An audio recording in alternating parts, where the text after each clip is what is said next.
A very good morning, good afternoon, good evening from wherever you are watching. Welcome back to Vito Africa. This is Vito Lifestyle by Emmanuel Gon. Kuna watu ambao sijui kwa nini napangiwa kipindi nayo. Sasa nikianza kuongea hapa wewe umeanza kuleta vitu zako hapa ambavyo hazieleweki. I'll report that matter to the relevant authorities. So karibuni sana mpenzi mtazamaji, ikiwa leo ni siku ya Jumatano kama kawaida lazima mambo yawe mazuri hapa ndani ya studio. Sana sana ukiniona na jamaa hizi zangu mbili hapa bila shaka utafahamu kwamba hapa ni mambo mazuri tu. Leo tutakuwa tunaongelea mambo ya mabadiliko ya tabia nchi, na sana sana I will be talking about the Conference of Parties 28, the 28th tutaita version. Yeah. So hiyo ndio tutakuwa tunaongelea, lakini kabla pengine waweze kuwasalimu tu nikukumbushe kwamba tuko live pale YouTube at Vito Africa, na unaweza kutupitia kutufuatilia kupitia mitandao ile mengine ya kijamii, Facebook na TikTok at Vito Africa, Instagram na X at Vito Africa 1. Karibu sana. Kumbuka unaweza kupeana changizo zako, unaweza kupeana maswali yako, na tutakuwa tunapitia moja kwa moja ili mambo yawe safi zaidi. Karibuni ndugu zangu. Tumekaribia. Yeah. Ujitambulishe na introduction ikuwe full package kwa sababu leo ni kuhusu COP. Utupatie full package. Yeah, mimi naitwa Madaraka, Madaraka Katana. Hope watu wengi, most of the viewers wananijua as Madaraka Katana. Mimi ni mwana mazingira, I'm an activist in the environment space, mostly in the environment space, so I'm doing very many things, but sana sana I'm based on environment space. Yeah, and as we are here, we're talking about COP, Conference of Parties. So just expect much, be tuned in until tumalize the show. Hujataja unafanya kazi wapi? Hizo ndio vitu nilitaka kusikia. Oh, sure. Okay, so Madaraka Katana, I'm a digital influencer, as I have said, or an activist. I'm influencing ideas mostly on environmental space, and I'm also a worker, I'm employed, and I'm working with Registry. Registry is an organization that is in Kilifi County, which is dealing in waste management, and I'm the operation manager there. Yeah. Penzi mtazamaji, umejisikizia mwenyewe, amesema he is the operations manager. Bila shaka atakuwa anatupatia kazi pale ili kwamba pia tuweze kufaidi miradi, au ama namna gani? Si namna hiyo my friend? Sure. Namna hiyo bwana. Karibu. Asante basi. Mpenzi mtazamaji, jina langu ni Joseph Gona, nikiwa mwakilishi wa vijana pale katika kamati ya Watamu Ward Climate Change Planning Committee. Nashukuru kujiunga nanyi siku ya leo tukizungumzia kuhusu hii COP28 ambayo ni mazungumzo ambayo yanafanyika baada ya mwaka, nasema ni annually, ikiwa hii hasa ni ya 28.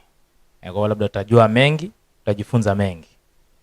Tuko hapa kujifunza, wengine hatujui na wengine tunajua. Kwa hivyo mkawa kusubiria pale uweze kujua mengi ambayo unaweza kujifunza leo.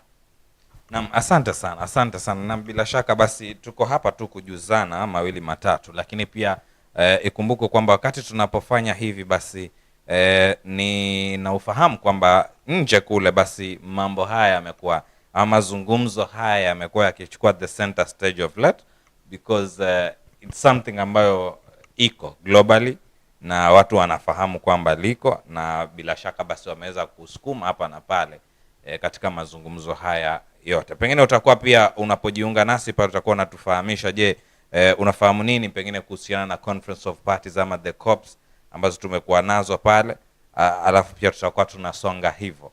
Lakini kabla pengine wakati tukisubiria comments zako pale, pia tutakuwa tunapata maoni kutokana na wageni wangu hapa. Conference of Parties, COP, kwako inamaanisha nini ama unaielewa vipi? For me, Conference of Parties, kulingana venye naelewa mimi, it is a meeting where global leaders,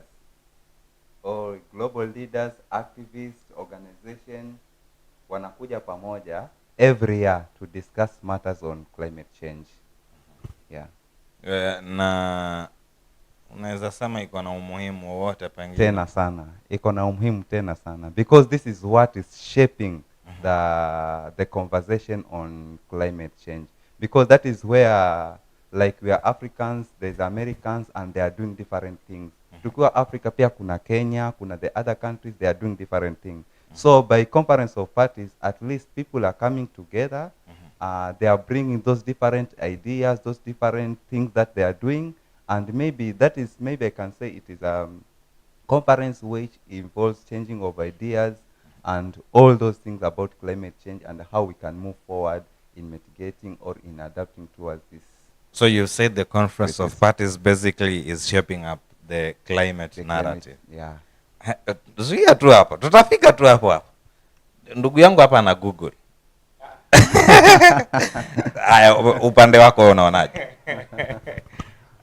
Mimi naweza ungana mkono na venye Madaraka alikuwa anasema kwamba katika COP28 basi ni conference ambayo inaweza kuletwa na kwetu na United Nations, ambayo inahusisha viongozi mbalimbali na pia wanaharakati mbalimbali, mashirika mbalimbali, ili kuhusiana na mazungumzo haya ambayo yanaweza kugusia sana mabadiliko ya tabia nchi. Na hapa ni ambapo tunatarajia labda sheria zitaweza kuwekwa na ziweze kufuatiliwa, na pia ufadhili uweze kuzungumziwa hapa na kuweza kutiliwa maanani kuhusiana na mabadiliko haya ambayo yanaweza kukumba hizi nchi za continent tofauti. So when did you learn wewe kama wewe? When did you learn about COP wewe kama wewe? Nadhani kama sitadanganya, usidanganya, labda miezi kadhaa iliyopita nimeweza kuweza kufahamu kuhusiana na COP28 baada ya kuwa kumekuwa na links ikitembea za kuhusiana labda kuandikisha jina lako kama utaweza kupata mwaliko kuelekea kule Dubai. Ulijiandikisha? Nilijiandikisha, lakini naona sikupata mwaliko. Kwa bahati nzuri ama mbaya? Sikupata mwaliko. So tangu hiyo time uone hiyo invitations zikipita around, umejifunza lipi haswa, ama what comes into your mind ukisikia conference of parties ama COP? Wewe ukisikia tu COP, kuna kitu inakuja kwa picha ama tu ni ile tu ulijua ni COP tu, ni conference? Nikisikia tu COP na weka pamoja ama sawa na mambo ya climate, najua kwamba hapa ndio kuna kuwa na climate talks. Bas. Ndugu yangu Madaraka, if you hear about COP, because you've said this is the 28th COP, right? And you say this where narratives, climate narratives zinakuwa shaped. Ni kushaped. Kuna neno kama hilo jamani.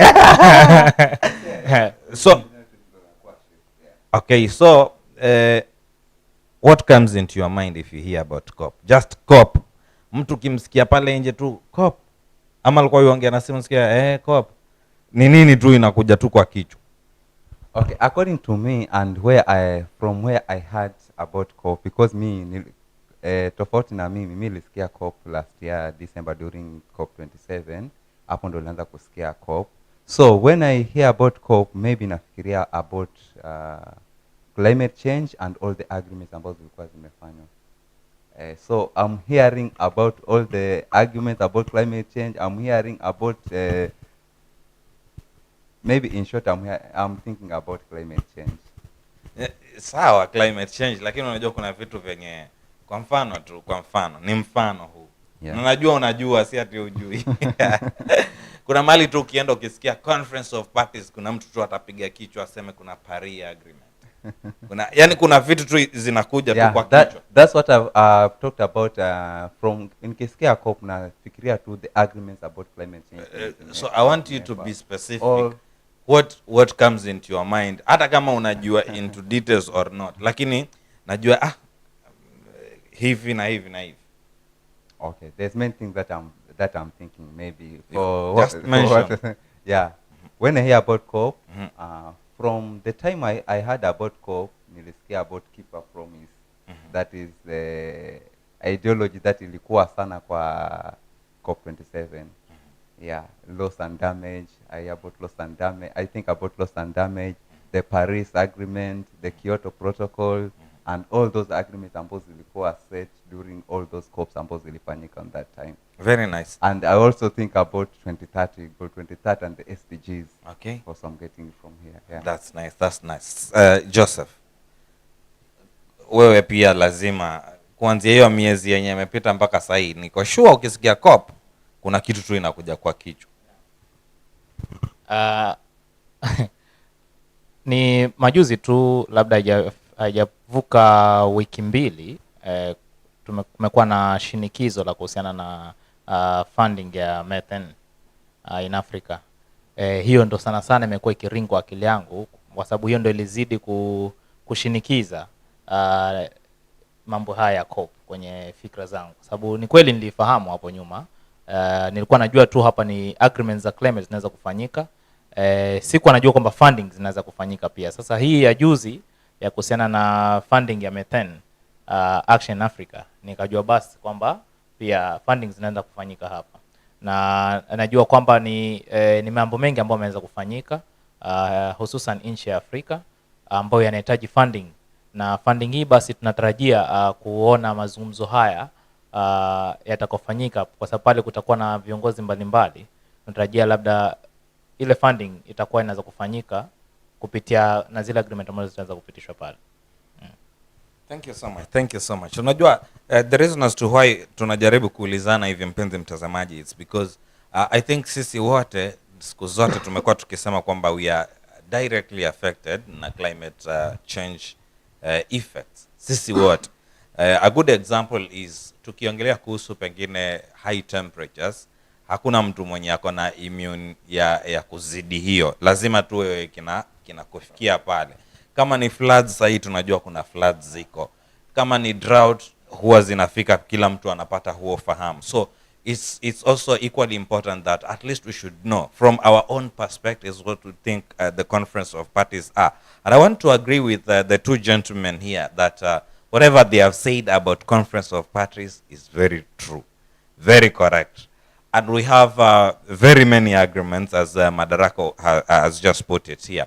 And I think some of the common agreements ambazo ziko pale ambazo zinatajwa sana is the Kyoto Protocol, the Kyoto Protocol, and of course the Paris Agreement. And the Paris Agreement, kuna vitu vingi ambavyo zimekuwa zikifanywa huko. And among zile vitu ambazo zimekuwa zikifanywa pia ni the commitments by different states or nations towards the reduction of emissions. Kwanza kuna ile goal ya kwamba ile degree tufike 1.5 degree. Hiyo ndio imekuwa ni goal ambayo imekuwa ikiongelewa sana. Na kuna vitu vingi tu vingine kwamba emissions zisizidi hapa. Zile commitments nyingi tu, kuna vitu vingine pia. Unajua when we are in the climate space, we have a lot of terms ambazo ziko. Nasikia NDCs. You have heard of NDCs? National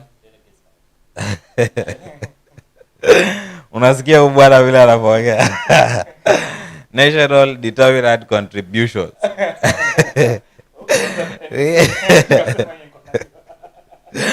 Kuna vile vitu ambavyo kama nchi inatakiwa ijicommit hiyo kama hiyo, na pia ipeleke kule kwamba sisi kama nchi, this is our state as at now, ama this is our plan as at this particular moment.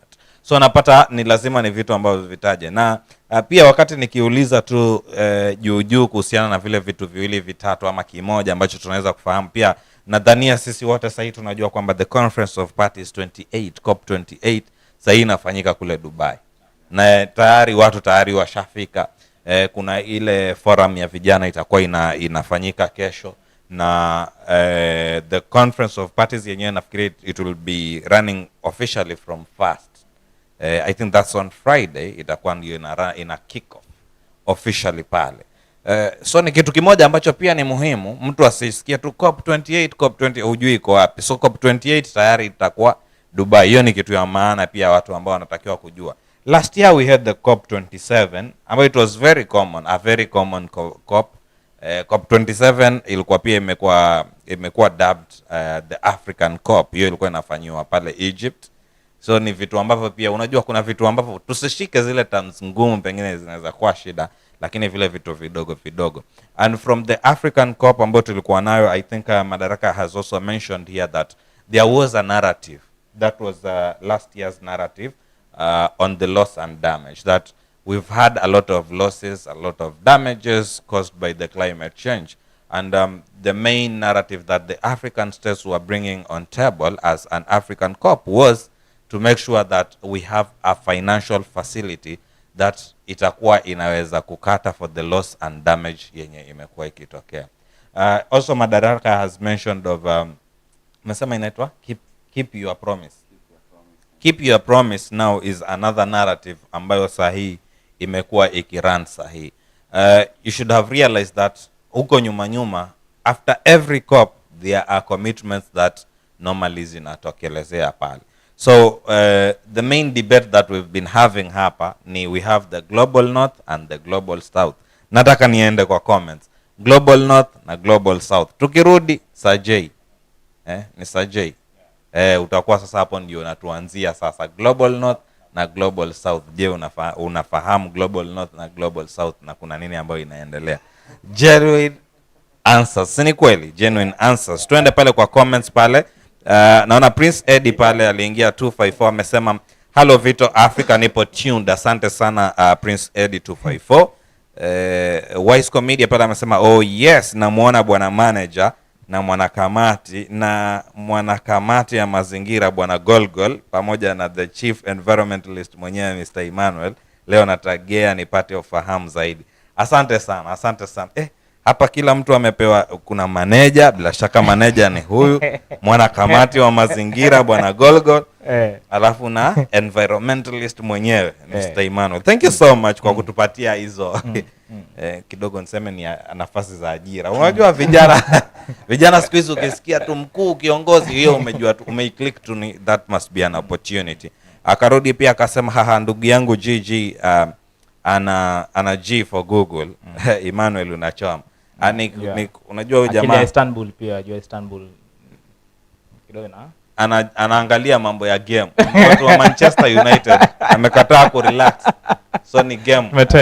Si Google, mpenzi mtazamaji, Golgol Google. Nimesikia unaitwa Golgol hapa. Samuel Kaingu pale amesema kazi safi sana Dani Climate mazingira Madaraka. Sajay langu kongole kwenu tuned. Asante sana Sami pale. Na Samuel pale ni malenga, niliacha huyo ni mshairi. Lakini najua tutahakikisha tunampata pale kwa washa mshumaa kuja afanye mambo yake. Thank you so much for joining. Now remember, if you have any contributions towards the COP28 or any other thing on matters climate, kindly share with us and we'll really appreciate, kwa sababu tuko hapa tunafunzana tu mawili matatu. Naam. Wewe uko katika kamati.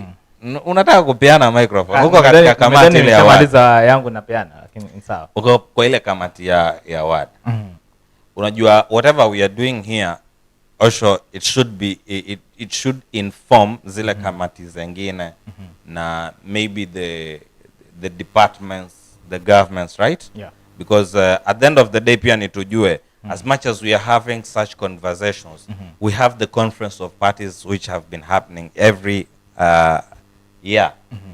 But hiyo information inafika yote fully ama haifiki yote fully. That's why we have this the candid conversation. Global North, Global South. Ushaisikia? Sijaisikia. Kusema kweli information haifiki yote kamili. Unajua sitasema kwamba najua ama nikubali kwamba kitu nishakisikia kinirambe kama rafiki yangu pale PS Peter Salasi. By the way, Peter Salasi wakati wa Africa Climate Summit alileta pia hiyo. So Global North, Global South. Wacha tusikize Madaraka. Yeye anajuaje kuhusu Global North na Global South? Okay, I know Global North and Global South. Most of the conversation that I was hearing, Global North, Global South ilikuwa na refer most of the African countries, which I think they are the developing countries, and then Global North are the Western countries, which are the developed countries. Bas, hiyo andika mahali hapo. So global north developed, global south developing. Yeah. Simple too, simple. So when we talk of matters climate, by the way, vile tu Madaraka anasema, we are normally in a debate, always on a debate. Na hii debate wakati mwingi inaenda global north, global south, developed, developing. In such a case kwamba imejitokeza kwamba the developed or the global north are the greatest emitters. Wao ndio wamechangia pakubwa kwa climate change. Then we have the global south, akina sisi sasa. Sisi hatujachangia pakubwa, isipokuwa sisi ndio tunasafa pakubwa. So now when we talk of the global north and the global south, the greatest debate in this case hapa ni kwamba wale ambao wame-emit sana, they should take total responsibility of the emissions. Kwamba lazima wahakikishe wanalipia yale maovu ambayo wao wameweza kuyatenda ama kuyatekeleza. Wakati sisi tuko kwa receiving end, lazima tulipwe. And that's why tumekuwa tu tukitaja hizo facilities kama the loss and damage yenye ilikuwa pale last year. So those are just some of the terms zenye tunatakiwa tu kujua tu juu. Now let us get into the COP28 yenyewe. Pengine expectations zetu na vile ambavyo vimekuwa. But just before hata tuingie kwa COP28, we had the Africa Climate Summit. Yeah. Madaraka, you were there. Yeah, I was there. Tell us about the Africa Climate Summit. Do you think ilikuwa ni ya kina nani? Hivyo tu ilikuwa ni ya kina nani? Utuelezee tu hapa. Yeah, the African Climate Summit, I think it was for the African countries to come and discuss the state of climate change in Africa and see how they can come up with innovations or any way that they can bring to solution, and also negotiate on more financing mechanism of the African to help in the African state or to mitigate and adapt to the climate change crisis. Mm-hmm. Yeah, so it was for the African countries. And who specifically?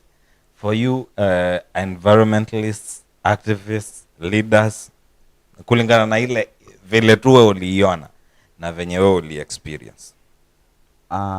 Okay, it was for everybody, though the real climate summit, I didn't think it was for everybody, but yeah, I don't think it was real for everybody, because I saw, when I talk about what I saw there, like in the where the real climate summit was held, you must have you are supposed to have a badge, yes, that will allow you to go there. So that means not everybody was allowed to go to attend those discussions.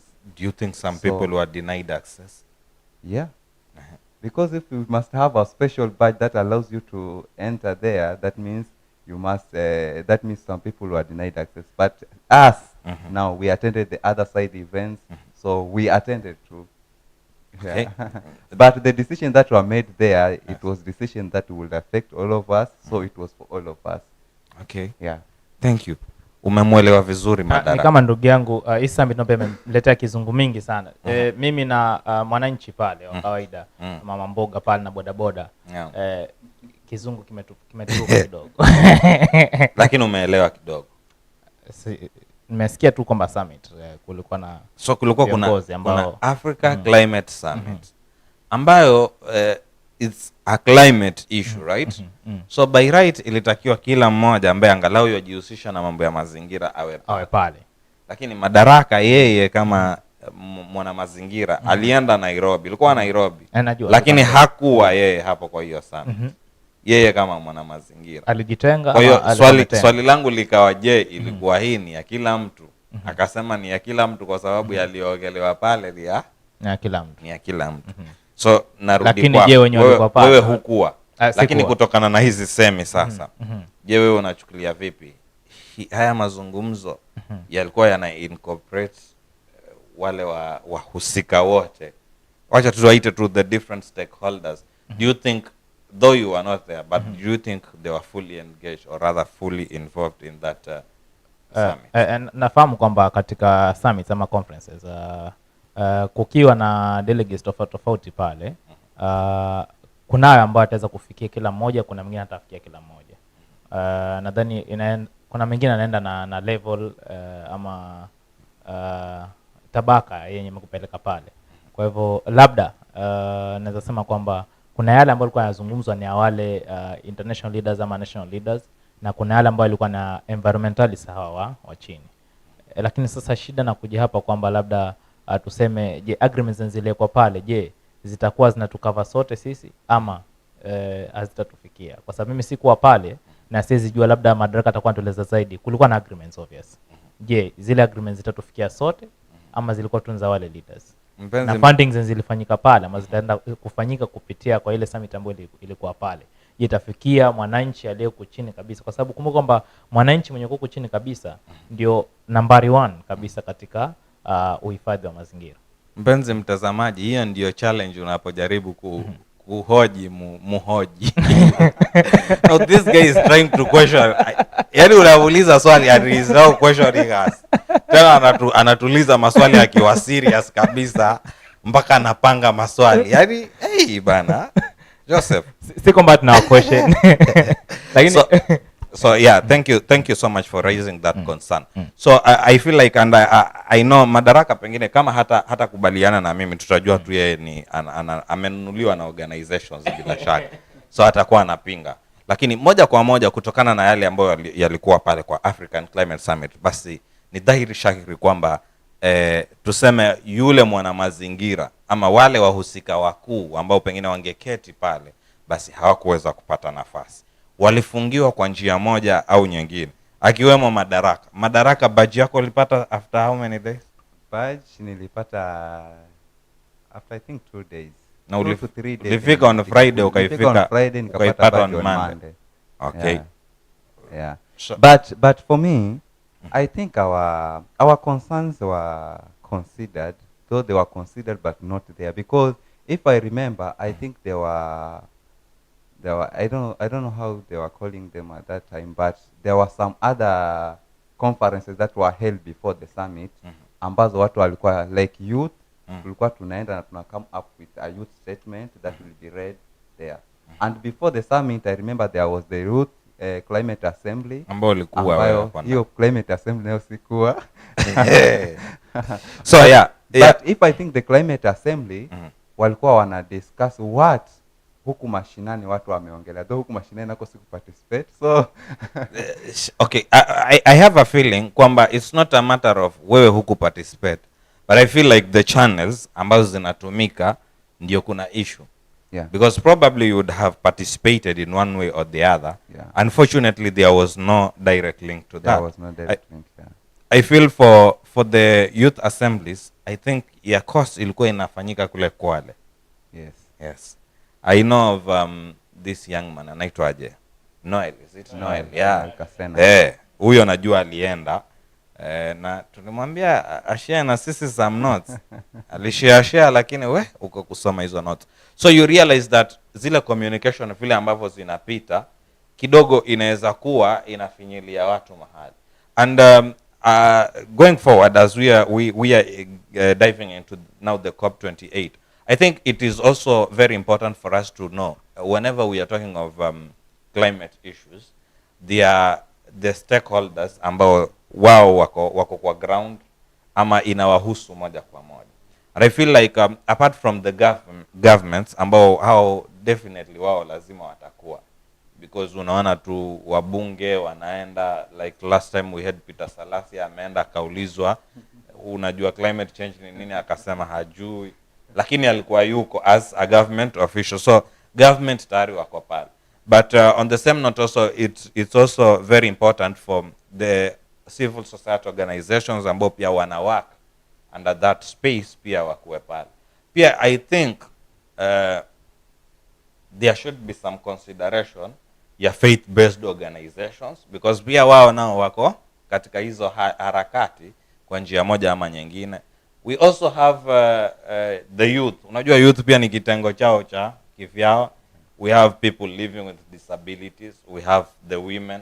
Unaona, kuna zile groups I feel like zinatakiwa zikuwe considered moja kwa moja, at least kukuwe na zile slots ambazo zinaenda. And that's why watu kwa Africa Climate Summit walikuwa wana apply. If you apply, you get that badge. That means you are to sit there. So if there comes a topic, ulikuwa una right wewe ya kuuliza ama ya kuchangia, ndio maoni yako pia either yachukuliwa ama yasichukuliwe, lakini angalau litakuwa limejadiliwa pale, likaonekana basi kweli hili ni swala nyeti ambalo litakuwa linahusika ama linatujenga kwa njia moja ama nyingine. So you asked me about Africa Climate Summit yenye ilikuwa KICC. I would say that would have been it wasn't a win situation for the environmentalists.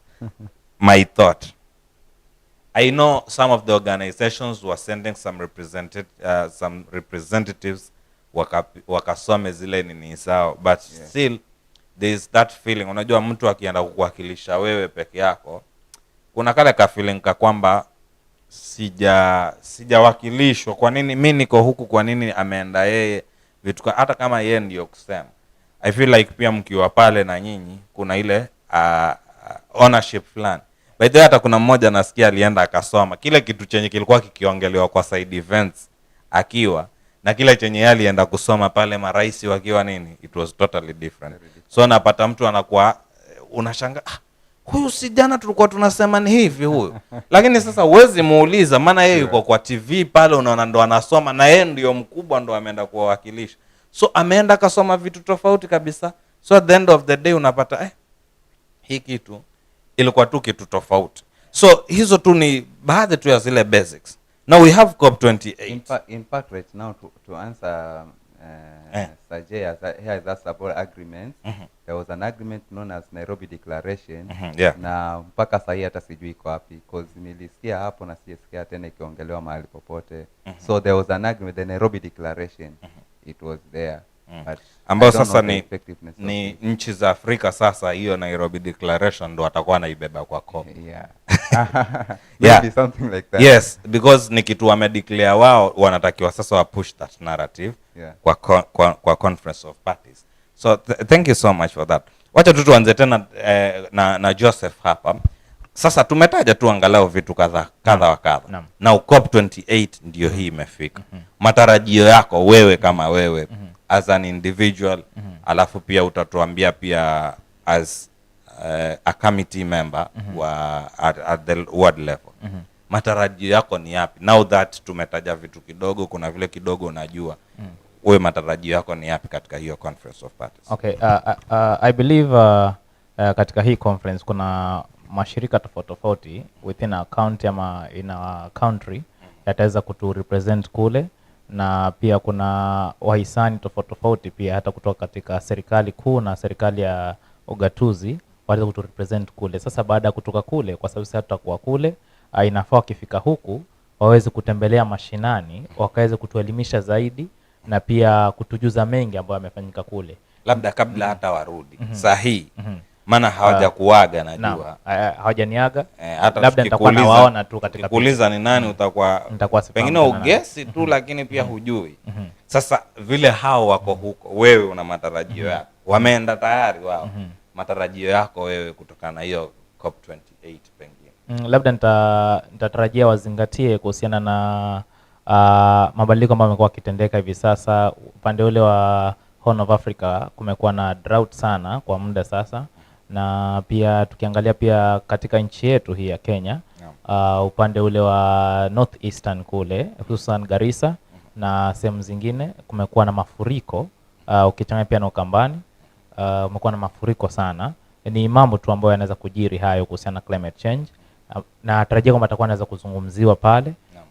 Na pia tukiangazia pia kule nchi ya Canada ambao mmekuwa mkisema ni global north, kumekuwa na wildfires kule katika ile misitu. Kwa hivyo natarajia kwamba pia mambo kama yatakuwa yanaweza kuzungumziwa pale, na kutakuwa na solution ambazo zinaweza kutolewa mengi ambayo yatafanyika pale. Labda pia tujue je, funding yenye itakuwa inafanyika pale katika continent yetu tutakuwa tuna benefit ama itakuwa ni nyanyasa tena bado inazidi kutendeka. Kabla turudi kwa madaraka, kuna vitu viwili tu ni kuulize. last year umesema hujafuatilia sana, Last year but kulikuwa sifuatilia. kuna hiyo COP 27 and pale ilikuwa issue ni loss and damage. Loss and damage. So kulikuwa kutengenezwe a facility, financial facility, pesa iwekwe pale ambayo itakuwa ina cater for the losses and damages zenye zimefanyika due to the climate effects zenye zikikuwa experienced huko. Naam. Wewe sijui kufikia sahihi, do you have any idea ya hiyo the loss and damage and plus the facility? Okay, labda kwa fikra zangu tu, si kulingana na vile ambavyo viliweza kuzungumzwa mwaka uliopita, nasema kwamba tunao shida katika uwekezaji ama katika mambo ya funding katika continent yetu, kwa sababu si Kenya peke yake, hadi nchi zingine katika mambo ya fedha imekuwa kitutatiza sana, na labda hapo ndo funding kunakuwa nayo gap katika funding. Labda sasa katika hii COP ya sasa, hii COP 28 itakuwa naweza kuzungumzia kuhusu ile gap venye wataweza kui complete, ndio labda kuhusiana na mambo ya loss and damage tena. Okay. Kuna swala lingine ambalo pia ni muhimu ni kuuliza. Mimi mwenyewe nishaikuwa na ukipanda miti mingi sana. Umepanda mikoko, juzi pale Mikasorina. Umepanda miti mingi. Ashok. Kuna kitu hapa inaitwa carbon credits. Unazifahamu wewe carbon credits? Nimeweza tu kuzisikia, lakini sijaweza kuzifuatilia kwa kina nikajua ni nini hasa kuhusiana na carbon credits. Umesikia tu carbon credits? Yeah, nimesikia tu carbon credits. Ukaiachia hapo. Nikaachia hapo. Asante. Asante sana. Madaraka sasa tuambie wewe matarajio yako in this now COP 28. Sitaki kurudia venye mwenzangu Sajia amesema, because I think ameweka vizuri sana kwa we have all those losses ambazo tuko nazo. So what I'm expecting sasa kulingana na COP yenye iko, si expect kuwa tukasign tena another agreement ambayo haitazaa tena matunda kama the other agreements ambazo ziko. But I'm expecting the negotiators ambao wameenda kule ni watu ambao they will negotiate vizuri na to come up with the real solution ambayo tunahitaji as Africans. Tunajua kuwa most of the funding iko, sikuwa hakuna funding iko, but the funds are directed to the wrong place. So I think they should negotiate something ambayo itatuletea to the right place na tuweze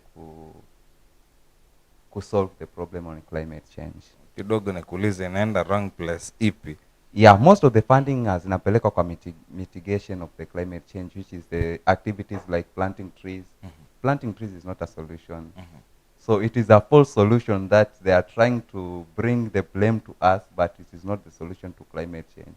But I think they should bring, because nikikumbuka climate change is something ambayo ilikuwa kitambo, since the creation of the world. Yeah, nakumbuka ni kitu ambayo ilikuwa kitambo. Yeah.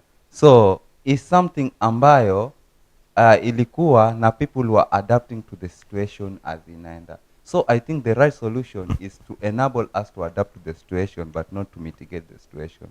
So if they can provide funds that can help us to adapt to the situation, that will be the nice solution to climate change than mitigating it. You've heard of carbon credits? Yeah, I've heard about carbon credits. Just a minute, you share with us. To share what is carbon credits? Yes, or what share you understand and your expectation also. Okay. Because probably it could be something that can be discussed. Carbon credits, kitu ambacho naelewa, hii ni biashara inahusisha uuzaji wa hewa. Ya hiyo hewa ya kaboni. According to the agreements, which is, I think it is Kyoto Protocol. Is it the one? Ziko kwa Paris pia. Yeah. The agreement was, if the companies which are producing the carbon gas, they should pay for what they are producing. So from the production now, wakitoa gas, either ni a certain amount, they have to pay for that amount. So kama ni tani moja ya carbon, now that ton they must pay for that amount ambao wametoa to those people ambao wanakuwa affected, or those people who are taking action towards mitigating that, or towards expelling that gas from the atmosphere. So carbon credits is just the gas which is produced ambayo it is sold ama people wananunua. Carbon credit is just a unit of carbon which is bought from the a quick one. Do you think hiyo kitu inafanyika? Na kama inafanyika, unaona kama inafanyika ikiwa sawa, ama something should be done? Nilisikia na nikajaribu kuifuatilia, lakini sijaona ile practicalness kufanyika hiyo ni. Okay. Na for me, naweza classify as one of the false solution to climate change. Okay. Na if that is the agreement ambayo itakuwa signed in this COP28, then I don't think we will be heading to the right direction. Mwana mazingira huyo, mwana mazingira.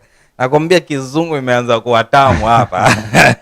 Kizungu ya mazingira imeanza kuwa tamu, lakini nafurahia sana vile ambavyo tunasonga tu. Kama utakuwa pengine una maswali yoyote, basi utakuwa na share na sisi pale kwa haraka, kwa sababu tutakuwa tunamalizia si kitambo sana. Kwa utakuwa unatuangushia pale maswali na tutakuwa tunayapitia ili kwamba tuweze kujaribu angalau kuyadadavua. Neno zuri hilo ambalo nililishika juzi tu, tuweze kuyadadavua. We are now getting into COP28. I do not want us, unajua COP28 ni kitu kikubwa, kitu ambacho watu wanaenda kule wiki mbili. Sisi hatuwezi kumaliza hivi leo peke yake. So pengine nikuulize tena Madaraka, alafu tutaenda tena kwa Joseph. Now during COP28, wewe kama kijana, wewe kama mwana mazingira, do you have any plans? My plan is maybe to follow up on everything ambayo nitapata link yake about the events, then I will be following up on everything. Nikikumbuka kuanzia sasa hivi nishaanza tayari ku follow up on some events ambazo zinafanyika. So my plans is to follow up and get what is being discussed, what is being agreed, na nione how it will help me kama mwananchi ama kama mwana mazingira. Asante. Yeah. Asante sana. Plans now during the COP. Yeah. Plans tunisema kwamba if any. Plans sijui nitakuwa narudia chenye Madaraka amesema, ama kila mtu yuko kivyake, basi ni hivyo tu hivyo kwamba nitakuwa nafuatilia kujua zaidi ambayo atakuwa anaweza kutendeka kule, kwa sababu baada ya pale labda kuna mengi ambayo atakuwa anaweza yanafaa kutengenezwa ama kufanywa ama kutimizwa katika wadi yetu ama mashinani huku. Nafanya niko na knowledge ama kujua chenye kimeweza kujiri kule. Katika huku kufuatilia pengine kuna mipangilio yoyote ama sasa unafuatilia ni Madaraka atakwambia ameona link ndo akwambie? Hapana. Social media zetu tukizitumia vizuri, mpenzi mtazamaji, pale tutakuwa naweza kujua mengi ambayo yanaweza kufanyika kule. Kuna link ambazo huweza kuanikwa mitandaoni. Kama unajua kwamba hii link hii basi ni ya mambo ya COP28, utafahamu. Tunajua kwamba kuna links zingine ni scam, lakini kama hizi za mambo na kuhusiana COP28, najua kuanzia leo usiku ama hata kesho tutakuwa zinaweza tembea, na ni vizuri sana tuweze kuingia kule tujue ni kipi ambacho kinaweza kujiri. Pengine tukienda sasa kumalizia tu, utakuwa pengine uko na recommendations gani sasa pengine kwa different organizations, departments za pengine serikali vile, wakati COP ikiendelea na pia wakitoka huko, what would be your recommendations? Na pia unaweza taja ushauri pia kwa vijana ama jamii nzima kwa jumla kuhusiana tu na hiyo conference of parties. Mimi naweza sema kwamba jambo la kwanza kabisa ni tuhakikishe kwamba wale ambao wataenda kurepresent kule wame-ensure kwamba hii gap, the funding gap yenye iko iweze kumalizwa kabisa ama kupunguzwa. Itakuwa vizuri sana. Isiwe tu kunakuwa na funding inafanyika halafu haiwezi kufika katika malengo yake ambayo yameweza kuelekezwa. Hayo yakijiri nitakuwa nashukuru sana. Hiyo ndio recommendation tu yangu. Hiyo peke yake. Kwa hiyo hakuna lingine. Mimi niko sawa. Naam, asante sana Madaraka. So any recommendations vile ambavyo kutaenda, na pengine after hapo expectations pia zitakuwa gani? Kwangu mimi labda recommendation ambayo naweza peana to those people who are representing us there, I think it's time now for us people from the global south to think about what will work well for us. So let the negotiations ambazo zitafanyika kule be negotiations ambazo zitatufaidi. If it's agreements, let them sign agreements ambazo zitatufaidi. Na if it is keep the promise, the campaign that is going on, let come up with a solution on how the promise, because if I remember, the loss and damage fund, the system was there, but the system is not implemented. I think they should come up with a solution on how the system will be implemented, the funding zitafikia huku, and the funding be shared equal in the countries in the global south, the system. So my expectation is they come out with a clear solution on climate change to the global south. Asante sana. Naona King Breeze pale aliingia akasema hello Vito Africa, hello. Asante sana kwa kujiunga nasi. Nipende tu kuwashukuru ndugu zangu kwa kuweza kujiunga nami hapa studioni na kujadili mawili matatu kuhusiana na COP28. Najua pengine mtu anaweza dhania pengine ni kitu kidogo, ilikuwa muda kidogo, lakini mimi binafsi hapa naweza kusoma mambo mengi ambayo ni uwakilishi mzuri wa jamii yetu, kwa sababu angalau yale ambayo tumeweza kuyapata hapa kutoka kwetu tu sisi sote ni kwamba kunao ambao wako na ufahamu, kunao ambao hawana ufahamu, lakini mwisho wa siku COP28 inafanyika.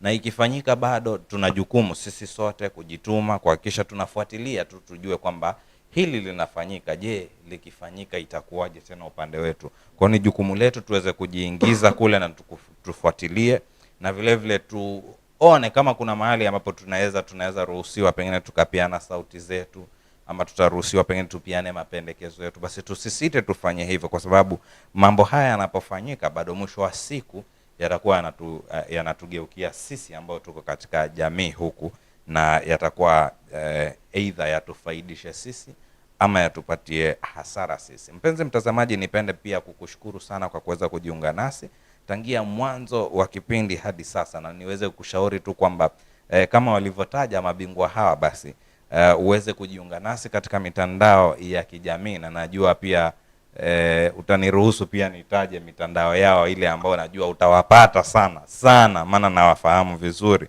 Najua Joseph Gona hapa @Fidel Gona pale mtandao wa X, na Madaraka pale @Madaraka 003 mtandao wa X pale. Najua watakuwa bila shaka wanaweza kushare pia zile links ambazo watakuwa wanazipata mahali popote pale. Na wako wetu wengi, najua pia kuna mtu kama @Heri Kombe, @Rosie_CD na @Dani_Gona ya H mwisho. Bila shaka utakuwa unaweza kutufuatilia pale, na tutakuwa tunaweza kukujuza tu japo kidogo yale ambayo tutakuwa tunaweza kukumbana ama kupatana nayo katika safari hii ya COP28. Hadi wiki inayokuja tumekuwa wako, na tukutane tena siku ile. Asante sana.